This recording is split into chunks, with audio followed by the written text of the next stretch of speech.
General ওয়াকারুজ্জামানকে নিয়ে এক শ্রেণীর মানুষ যে নির্মম এবং নিষ্ঠুর ভাষায় সমালোচনা করছেন। কতগুলো প্রতিষ্ঠান রয়েছে, তার মধ্যে সেনাবাহিনী এবং বিচার বিভাগ। অপদার্থ একজন জেনারেলকে সেনাপ্রধান বানালেন।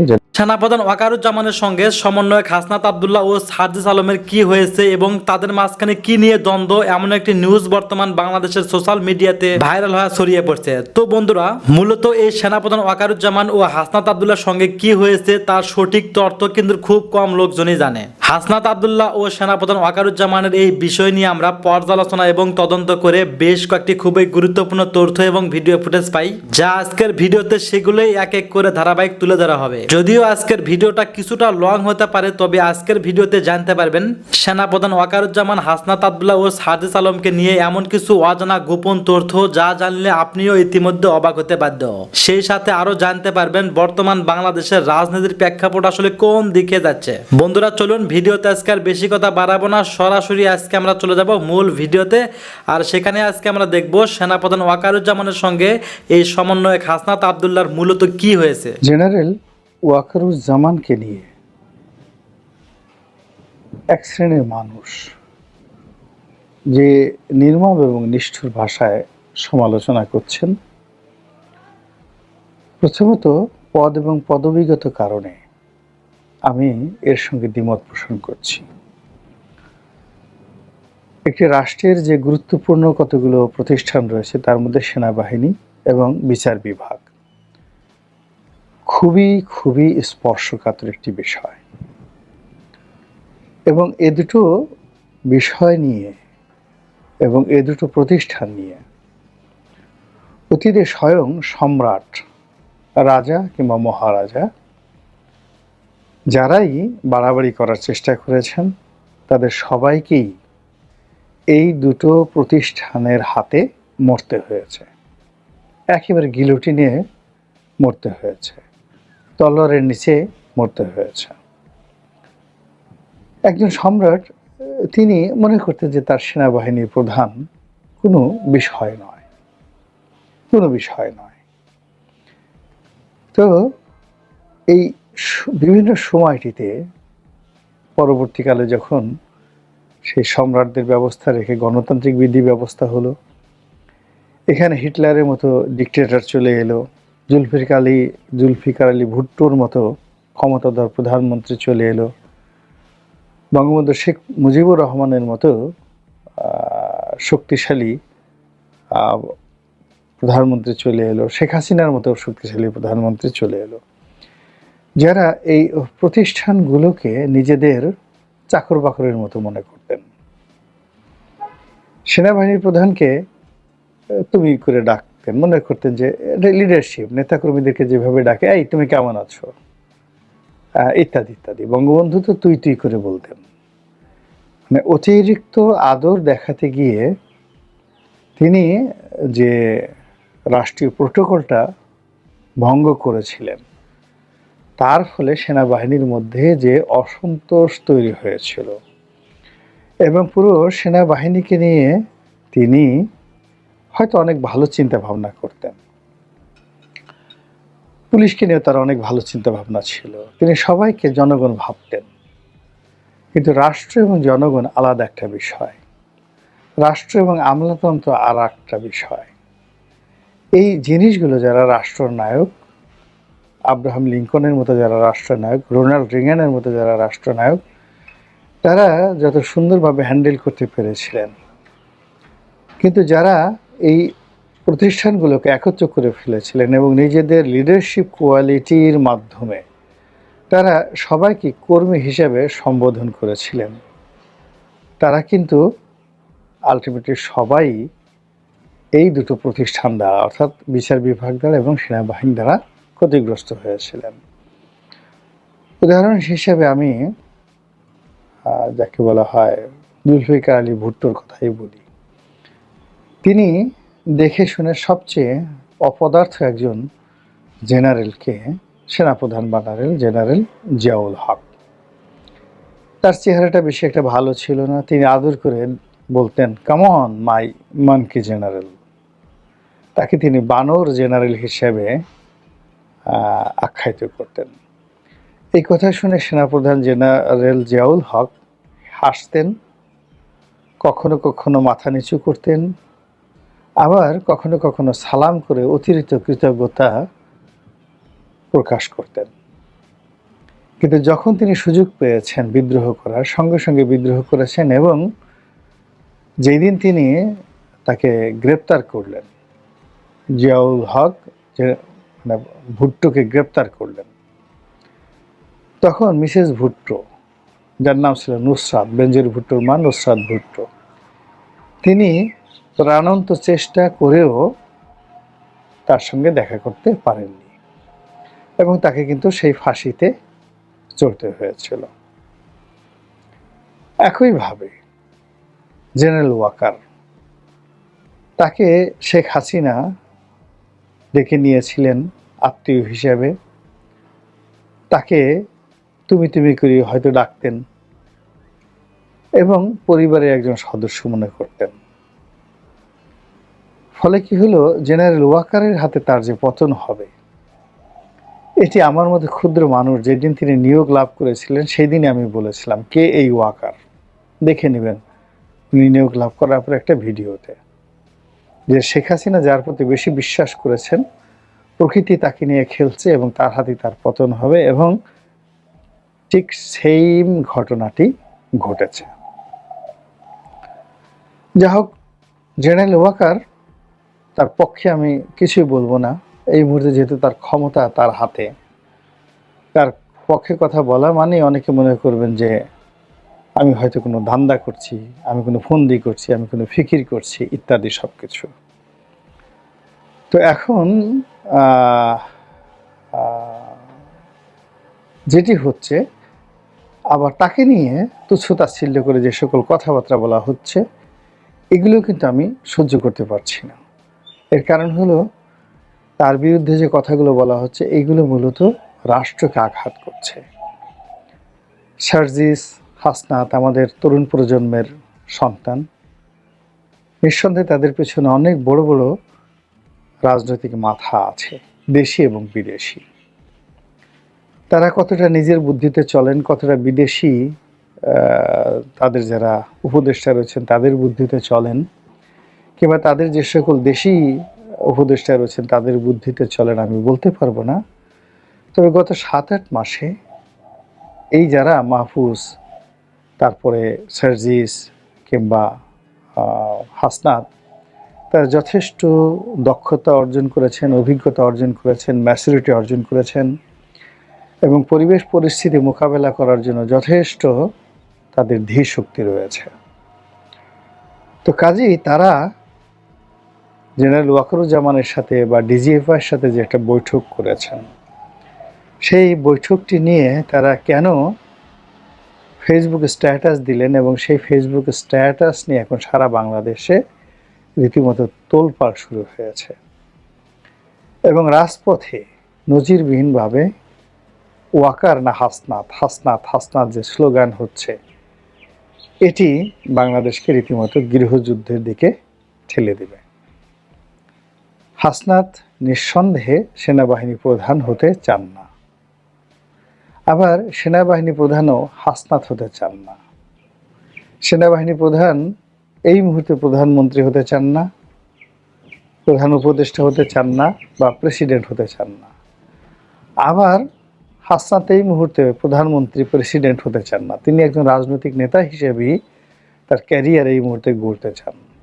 তো এই অবস্থাতে রাজপথে কেন স্লোগান হবে হাসনাত না ওয়াকার, ওয়াকার না হাসনাত?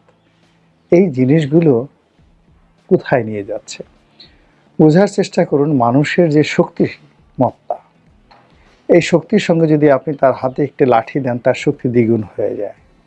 একটি চাকু দেন, 3 গুণ হয়ে যায়। যদি তাকে একটি অটোমেটিক রাইফেল দেন, বহুগুণ বেড়ে যায়। তার হাতে যদি একটি AK-47 দেন, কিংবা তাকে যদি একটা কমান্ড দেন, তার হাতে যদি 1000 সৈন্য দিয়ে দেন, মুহূর্তের মধ্যে কিন্তু দানব হয়ে যায়। এবং এরা কোনো কিছু রাগ হলে কোনো কিছু আইন কানুন কোনো কিছু মানে না। রাজাকে রক্ষা করার জন্য, রাজপ্রাসাদকে রক্ষা করার জন্য, রাষ্ট্রকে রক্ষা করার জন্য সেনাবাহিনী গঠিত হয়েছে। কিন্তু এই সেনাবাহিনীকে নিয়মিত হ্যান্ডেল করতে না পারার কারণে, সঠিকভাবে হ্যান্ডেল করতে না পারার কারণে কত রাষ্ট্র যে তছনছ হয়ে গেছে, কত রাষ্ট্র যে ভেঙে গেছে, তার কোনো ইয়াত্তা নেই। আমরা জানি যে পৃথিবীর প্রথম যে সারিবদ্ধ বাহিনী, সিস্টেমেটিক আর্ম ফোর্স, সেটি হলো জেনেসারি। অটোমান সম্রাটরা এই প্রথম তারা একটি নিয়মিত সৈন্যবাহিনী গঠন করেছিলেন। এর আগে কোনো নিয়মিত সৈন্যবাহিনী ছিল না, এমনকি মুঘলদেরও নিয়মিত সৈন্যবাহিনী ছিল না। তারা বিভিন্ন সেনাবাহিনীর কর্মকর্তাদের নিয়োগ দিতেন এবং তাদেরকে জায়গির প্রদান করতেন। কেউ ৮,০০০ ঘোড়া রাখতেন, কেউ ১০,০০০ ঘোড়া রাখতেন, কেউ ৫,০০০ ঘোড়সওয়ার রাখতেন এবং সে অনুযায়ী তার একটা ইনফ্যান্ট্রি থাকতো এবং এটিকে চালানোর জন্য তার যতটুকু রাজ্য দরকার, যতটুকু ভূমি দরকার, ওই ভূমি রাজস্ব আদায় করে সে তার সেনাবাহিনী চালাতো এবং বাকি অর্থ রাজাকে দিত। এদের উপাধি ছিল সুবেদার, মসনবদার। এবং এই যে সুবেদার এবং মসনবদার মুঘলরা ৩.৫ বছর চালিয়েছে, ৩৫০ বছর ভারতবর্ষ চালিয়েছে। এই সৈন্যবাহিনীর দ্বারা তাদের যে ক্ষতি হয়েছে, যেটি অকল্পনীয়। কাজেই এই যে বাংলাদেশ সেনাবাহিনী, এটারও ইতিহাস দেখেন। স্বাধীনতার পরে আমরা ভারতের সাথে কটি যুদ্ধ করেছি, তারপর অন্য দেশের সাথে কটি যুদ্ধ করেছি, কিংবা আগামীতে কটি যুদ্ধ করব, কিন্তু আমাদের জাতীয় রাজস্বের একটা বিরাট অংশ আমরা সেনাবাহিনীর পেছনে খরচ করছি। এবং সেই যে খরচ, সেই খরচ করে সেনাবাহিনীর দেশ রক্ষা করবে, জনগণের প্রয়োজনে তারা কাজ করবে। কিন্তু এই বাহিনীটিকে আমরা বিভিন্ন সময় মিসহ্যান্ডেল করার কারণে, তাদের সাথে ব্যবহার ঠিক মতো না করার কারণে, তাদেরকে দলীয় ক্যাডার হিসেবে ব্যবহার করার যে অপচেষ্টা, তার ফলে আমাদের অনেক দুজন প্রেসিডেন্টকে মরতে হয়েছে। আমাদের দেশে বেশ কয়েকটি সামরিক শাসনের জাতাকল আমাদের পোহাতে হয়েছে। এবং এই সেনাবাহিনী যখন একবার মাঠে নেমেছে, যে সময়টাতে অতীতে নেমেছে, তারা একটা নির্দিষ্ট সময়ে নির্দিষ্ট কর্ম না করে কখনো ব্যারাকে ফিরেনি। সেটি এরশাদ জমানায় হোক, সেটি বঙ্গবন্ধুর জমানায় হোক, যে জমানায় হোক, তারা একটি কাজ করে ফিরেছে। এখন সেনাবাহিনী পূর্ণ ম্যাজিস্ট্রেসি পাওয়ার নিয়ে মাঠে আছে। এবং বর্তমান যে সরকার, সেটিকে সেনা সমর্থিত সরকার হিসাবে সবাই বলুক আর না বলুক, সবাই সেভাবে কিন্তু আখ্যায়িত করছে। কিন্তু এই জিনিসটি আমরা বুঝতে পারছি না যে কারা পিছন থেকে কলকাঠি নেড়ে বর্তমানে যারা ক্ষমতায় আছেন, তারা, যারা রাজনীতিতে কিংস পার্টি হিসেবে পরিচিত, তারা, এমনকি বিএনপির সঙ্গে সেনাবাহিনীর একটা সরাসরি কনফ্রন্টেশন তৈরি করে দিচ্ছে। এবং যে সেনাবাহিনীর অফিসাররা আওয়ামী লীগের বিরুদ্ধে কাজ করেছেন, তাদেরকে ঠেলে ঠেলে ঠেলে ঠেলে ট্যাগ দিয়ে দিয়ে দিয়ে আবার সেই আওয়ামী লীগের দিকে পাঠিয়ে দেওয়া হচ্ছে। এটি ইতিহাসের একটি ভয়াবহ খেলা, জঘন্যতম খেলা। এই খেলা অচিরে বন্ধ হওয়া দরকার এবং ডক্টর মোহাম্মদ ইউনূস যত তাড়াতাড়ি সম্ভব, দ্রুত সম্ভব, জেনারেল ওয়াকারুজ্জামানের সাথে যে সমস্যা হচ্ছে, ক্যান্টনমেন্টকে নিয়ে যে সকল কথাবার্তা হচ্ছে, এইগুলো দ্রুত তিনি সমাধান করতে না পারলে তাকে এবং তার সহযোগীদেরকে এবং আমাদেরকে সবাইকে দীর্ঘমেয়াদে যে দুর্ভোগ দুর্দশা পোহাতে হবে, এটি আমরা এই প্রতিবেদনটির মাধ্যমে জাতির কাছে একটা বিষয় একটু ক্লিয়ার করতে চাই আমি। বর্তমান বাংলাদেশে জামাত তারা নিজেদেরকে অত্যন্ত দেশপ্রেমিক একটি রাজনৈতিক দল হিসাবে উপস্থাপন করছে, দেশের আপামর জনগণের সামনে। তারা এমনটা বোঝাতে চাইছে যে বাংলাদেশে আমরাই সেই রাজনৈতিক দল যারা এই দেশে উন্নতি আনার জন্য, এই দেশে একটা সুষ্ঠু ন্যায় বিচার প্রতিষ্ঠা করার জন্য আমরাই সেই অপরিহার্য দল যাদের কোনো বিকল্প নেই। কিন্তু আদতে তাদের নেতাদের বক্তব্য থেকে আমরা স্পষ্ট ধারণা পাচ্ছি যে জামাত তারা কোনো দেশপ্রেমিকের দল নয়, তারা হচ্ছে ধর্ম ব্যবসায়ীদের একটি দল যারা মুসলিম ধর্মটাকে নিয়ে এতদিন ব্যবসা করে এসেছে এবং সেই ব্যবসাটা এখন তারা আরও জোরসোরে করছে। আমি কেন এই কথা বলছি তার বিশেষ একটি কারণ হচ্ছে জামাতের সেক্রেটারি গতকাল সন্ধ্যায় খুলনা প্রেস ক্লাবে আয়োজিত একটি ইফতার মেহফিলে বেশ কিছু বক্তব্য রেখেছেন। এখন সেই বক্তব্যের একটু কাটাছেঁড়া করতে গেলে আমরা স্পষ্ট ধারণা পাচ্ছি যে জামাত শিবির, বিশেষ করে জামাত যে রাজনৈতিক দলটি আছে, তারা এখন নিজেদেরকে যে সর্বশ্রেষ্ঠ হিসাবে বাংলাদেশের রাজনীতিতে দাবি করার চেষ্টা করছে, আদতে তারা একমাত্র ধর্ম ব্যবসা করেই আজ পর্যন্ত রাজনীতিতে টিকে ছিল এবং আগামী নির্বাচনে তারা এই ধর্ম ব্যবসার মাধ্যমেই সমস্ত কিছু করার পরিকল্পনা ফেঁদে বসেছে। দর্শক বন্ধুরা, গতকাল সন্ধ্যায় খুলনা প্রেস ক্লাবে জামাতের সেক্রেটারি যে বিশেষ কয়েকটি বক্তব্য দিয়েছে তার মধ্যে কয়েকটি বক্তব্য আমি একটু আপনাদের সামনে তুলে ধরতে চাই। ওনার প্রথম বক্তব্যটি হচ্ছে, আবু সঈদ মীর মুগ্ধ সহ জুলাই আন্দোলনের শহীদরা আমাদেরকে দেখিয়ে গেছে জীবন দিয়ে হলেও এদেশে ন্যায় বিচার প্রতিষ্ঠা করতে হবে, কিন্তু কুরআনের আইন ছাড়া ন্যায় বিচার প্রতিষ্ঠা সম্ভব নয়। এখন আগেভাগেই বলে রাখি যে মুসলিম ধর্মের প্রতি, কোরআনের প্রতি আমার বুক ভরা ভালোবাসা, শ্রদ্ধা, সম্মান রেখেই এই কথাগুলো আমি বলছি। এবার ওনার এই বক্তব্যের পরিপ্রেক্ষিতে বর্তমান বাংলাদেশের আপামর জনগণ যারা মুক্তিযুদ্ধের চেতনাতে বিশ্বাস রাখে, ভালোবাসে, সম্মান করে, তাদের পক্ষ থেকে জামাতের সেক্রেটারির কাছে আমাদের একটি মাত্র প্রশ্ন।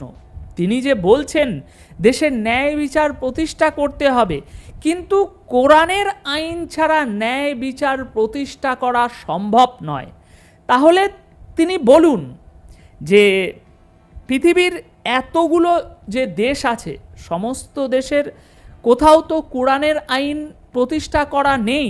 কিছু দেশে আছে, ম্যাক্সিমাম দেশে কোরআনের আইন প্রতিষ্ঠা করা নেই। সেটা কোরআনের আইন ছাড়াই সেই দেশগুলো পরিচালিত হচ্ছে। তাহলে ওনার বক্তব্য অনুযায়ী সেই সমস্ত দেশে তাহলে ন্যায় বিচার প্রতিষ্ঠা করা কি নেই?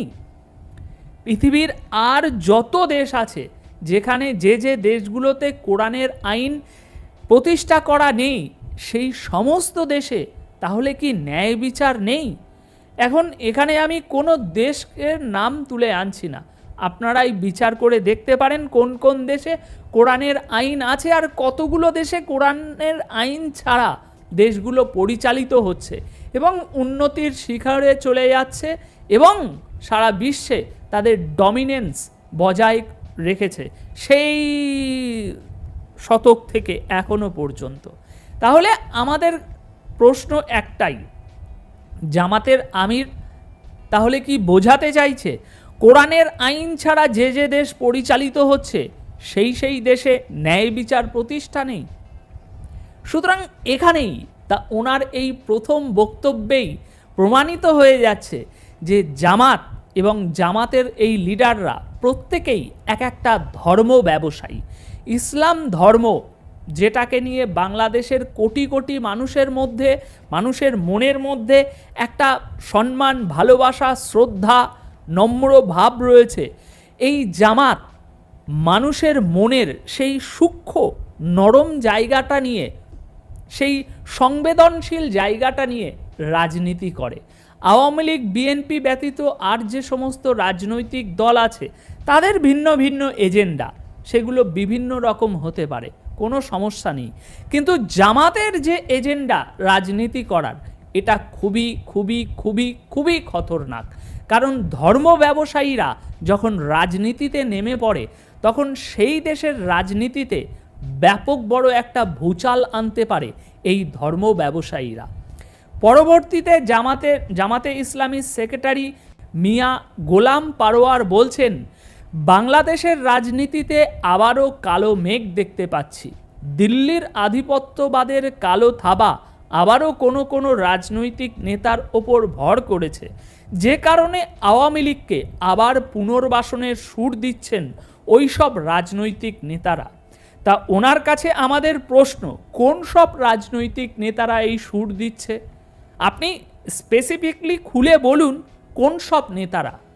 আপনি এইভাবে যে কোনো কিছু একটা ঠেস মেরে কথা বললে তো হবে না, আপনাকে স্পেসিফিক্যালি বলতে হবে। এবং বিশেষ করে আমরা গতকালই প্রমাণ পেয়ে গিয়েছি যে আপনাদের নেতা হাসনাত আব্দুল্লাহ, যার কথার ভিত্তিতে আপনি গতকাল এই কথাগুলো বলেছেন, ওই হাসনাত আব্দুল্লাহর বক্তব্য সম্পূর্ণ মিথ্যে এবং বানোয়াটি একটি বক্তব্য। এবং তার কথার ভিত্তিতে আপনি বলছেন যে কিছু দল আওয়ামী লীগকে পুনর্বাসনের চেষ্টা করছে। আওয়ামী লীগকে পুনর্বাসনের চেষ্টা কেউই করছে না, কোনো রাজনৈতিক দলই করছে না। তারা না পুনর্বাসনের চেষ্টা করছে, না নিষিদ্ধ করার চেষ্টা করছে। দেশের ম্যাক্সিমাম মানুষের বক্তব্য একটাই, সেটা হচ্ছে আওয়ামী লীগ রাজনীতি করতে পারবে কি পারবে না সেটা দেশের জনগণ নির্ধারণ করবে। আপনাদের মতো ধর্ম ব্যবসায়ীদের অধিকার নেই বাংলাদেশের জন্ম দেওয়া মতো একটি রাজনৈতিক দলকে নিয়ে কোনো আলোচনা করা। আপনাদের মতো যুদ্ধ অপরাধীদের অধিকার নেই আওয়ামী লীগকে নিয়ে কথা বলার। এখন আওয়ামী লীগ নিষিদ্ধ হবে কি না হবে সেটা অধিকার রাখে জনগণ। জনগণকে কথা বলতে দিন, জনগণকে বুঝিয়ে দিতে দিন যে আওয়ামী লীগ রাজনীতি করতে পারবে কি পারবে না। আর এই ভারতের আধিপত্য, এই বিষয়টা নিয়ে অন্তত পক্ষে এবার একটু রাজনীতি করা বন্ধ করুন। কারণ ভারতের কোনো আধিপত্য এখন বাংলাদেশে চলছে না, স্টিল নাও, বর্তমান টাইমে। সুতরাং এখন এই ইনিয়ে বিনিয়ে ভারতকে প্রসঙ্গে নিয়ে এসে রাজনীতি করা, সেটাকে এবার বন্ধ করুন। কারণ মানুষ এসব আর খাবে না, এতদিন খেয়েছে। এর পরবর্তীতে তিনি বলছেন, দীর্ঘ 15 বছরের ফ্যাসিবাদকে বিদায় দিয়ে যখন একটি নূতন বাংলাদেশের যাত্রা অন্তর্বর্তী সরকারের মাধ্যমে আমরা দেখতে পাচ্ছি, তখনই নূতন রূপে আধিপত্যবাদ বিস্তারের অপচেষ্টা চালানো হচ্ছে। এমনকি ইসলামী শক্তিকে আলাদা করারও ষড়যন্ত্র চলছে। জামাতের জামাতের সেক্রেটারির কাছে আমার প্রশ্ন, আপনি অন্তর্বর্তী সরকারের মাধ্যমে দেখতে পাচ্ছেন বাংলাদেশের একটি নূতন যাত্রা। তো এই নূতন যাত্রায় ছোট ছোট শিশুরা ধর্ষিত হচ্ছে, আপনি এটা দেখতে পাচ্ছেন না? রাস্তায় আজ মানুষ বেরোতে শঙ্কা, ভয় বোধ করছে দিনের বেলাতেও, আপনারা এটা দেখতে পাচ্ছেন না? দেশের ব্যবসায়ী মহলে ব্যবসায়ীরা বড় কোনো একটা জায়গায় কোটি টাকা ইনভেস্ট করতে আজ সংশয় বোধ করছে, দ্বিধা বোধ করছে, আপনি এটা দেখতে পাচ্ছেন না? বাজারে আজ দ্রব্যমূল্য, শাকসবজি বাদে সমস্ত কিছুই ঊর্ধ্বগতি, আপনি এটা দেখতে পাচ্ছেন না? ব্যবসায়ী খাতে পুরো ধস নেমে গেছে, আপনি এটা দেখতে পাচ্ছেন না? সমাজে যার জোর আছে সে মুলুক স্থাপন করছে, আর যার গায়ে জোর নেই সে মার্ডার হয়ে রাস্তায় পড়ে থাকছে, আপনি এটা দেখতে পাচ্ছেন না? এরকম আরও হাজারো জিনিস হচ্ছে, সমাজে অরাজকতা তৈরি হয়েছে, আপনি এগুলো দেখতে পাচ্ছেন না? আপনি অন্তর্বর্তী সরকারের অধীনে বাংলাদেশের একটা নূতন যাত্রা দেখতে পাচ্ছেন, তা সেই নূতন যাত্রায় কি ফল বার হচ্ছে সেগুলো নিয়ে কেন কথা বলছেন না? সুতরাং স্পষ্টতই আমরা বুঝতে পাচ্ছি যে আপনারা হলেন একজন ধর্ম ব্যবসায়ী, সেই জন্যই তো এই সমস্ত কথাগুলো বলছেন। এখন কমেন্ট বক্সে দর্শক বন্ধুরা আপনাদের কাছে জানতে চাই যে এই জামাতের সেক্রেটারি ধর্ম ব্যবসা করার উদ্দেশ্যে এই যে কথাটি বলেছে যে কোরআনের আইন ছাড়া ন্যায় বিচার প্রতিষ্ঠা করা সম্ভব নয়, এটা কি ধর্ম ব্যবসা হলো না? ইসলামকে নিয়ে জামাত কি ধর্ম ব্যবসা করছে না? ওনার এই বক্তব্যের মাধ্যমে আপনারা কি বুঝছেন? কমেন্ট বক্সে অবশ্যই জানিয়ে যাবেন। ধন্যবাদ আপনার। বাংলাদেশে 7 মাস পরও এখনো রাষ্ট্রপতি শাহাবুদ্দিন চুপ্পু একটি ফ্যাক্ট। শাহাবুদ্দিন চুপ্পু চাইলে অনেক কিছু ঘটাতে পারে, কিন্তু পরিস্থিতি এখনো সেটা আসেনি, কিন্তু আসতেছে। রাষ্ট্রপতি শাহাবুদ্দিন চুপ্পুকে এরা আবারও প্ল্যান করতেছে পদত্যাগ করার জন্য, রাষ্ট্রপতির পদ থেকে সরিয়ে দেওয়ার জন্য। তারা কিন্তু 7 মাস আগে থেকেও চেষ্টা করতেছে, কিন্তু এখন আবার ভিতরগত প্ল্যান করা শুরু করে দিয়েছে। কারণ সার্জিস আলম ফেস দ্য পিপলে একটা টকশোর মধ্যে সে বলেই দিয়েছে যে আমাদের যাওয়ার কোনো পথ নেই।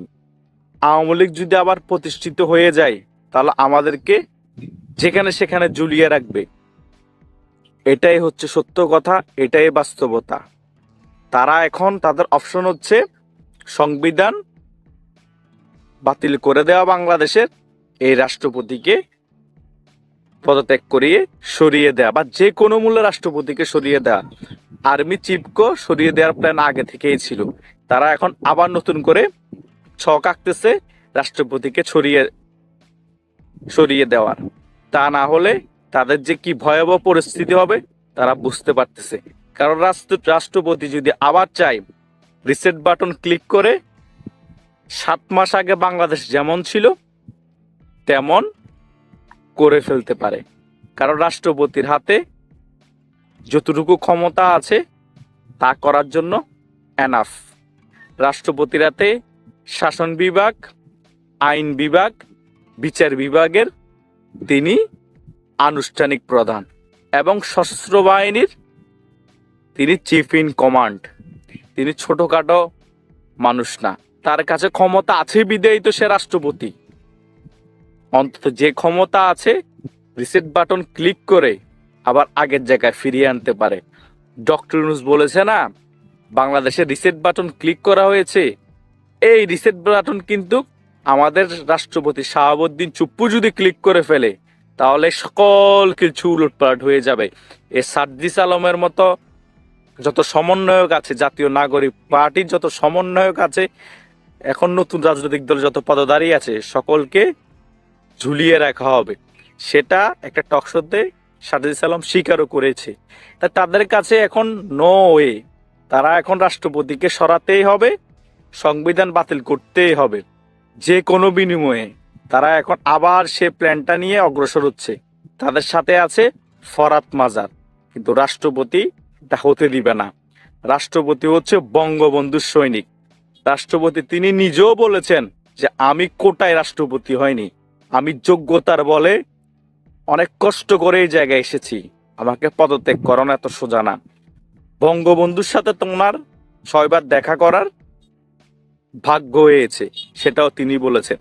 যার মধ্যে বঙ্গবন্ধুর আদর্শ আছে, যে বঙ্গবন্ধুর সৈনিক, তাকে এত সহজে সরানো সম্ভব না। তিনি চাইলে অনেক কিছু করতে পারেন, পরিবেশের দরকার আছে। বাংলাদেশে সে পরিবেশ ক্রিয়েট হলেই দেখবেন তিনি কি খেলা দেখায়। এটা আমি আমার পার্ট 1 ভিডিওতেও বলেছি, রাষ্ট্রপতি কি খেলা দেখাবে, রাষ্ট্রপতির খেলায় শেষ খেলা। এটাই সত্য কথা। এরা যে প্ল্যানে এখন আবার আগানো শুরু করতেছে রাষ্ট্রপতিকে সরানোর, এটা বিফল আবার হবে। রাষ্ট্রপতি কিন্তু আবার রিসেট বাটন পুশ করবে, এটা লিখে রাখেন।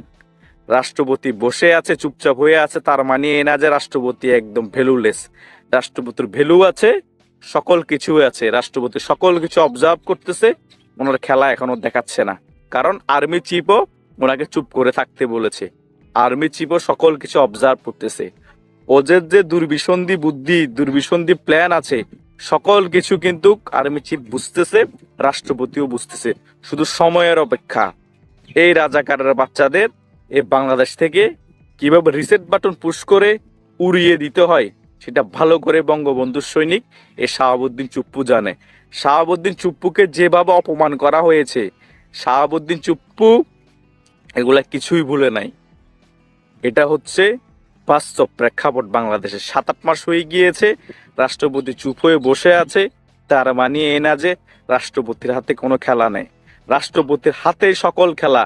রাষ্ট্রপতি শুধু খেলতেছে না, তোমাদেরকে খেলতে দিছে, তোমরা খেলো। যখন আমার সময় হবে তখন আমি তোমাদের খেলে দিব। রিসেট বাটন কিভাবে পুশ করতে হয় ডক্টর ইউনূসকে বুঝিয়ে দিব, তোমাদেরকে বুঝিয়ে দিব। শুধু সময়ের ব্যাপার। তাই রাষ্ট্রপতিকে যারা এখন আবার অপসারণের জন্য, পদত্যাগ করানোর জন্য, সরিয়ে দেওয়ার জন্য প্ল্যানিং করতেছ, তারা সতর্ক হয়ে যাও। হিতে বিপরীত হয়ে যাবে, কেউ রক্ষা করতে পারবে না। সত্যিকারে তখন তোমাদেরকে সকল জায়গায় ঝুলিয়ে রাখা হবে, কেউ বাঁচাতে আসবে না।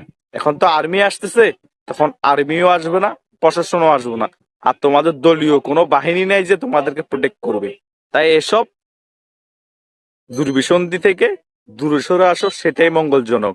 বিয়ে করেছো, বউকে নিয়ে ফ্যামিলিকে নিয়ে বিদেশ চলে যাও, যা টাকা কামিয়েছো চাঁদাবাজি করে, সেটা দিয়ে তোমরা আরো 50 বছর খেতে পারবা, সেটাই তোমাদের জন্য মঙ্গলজনক।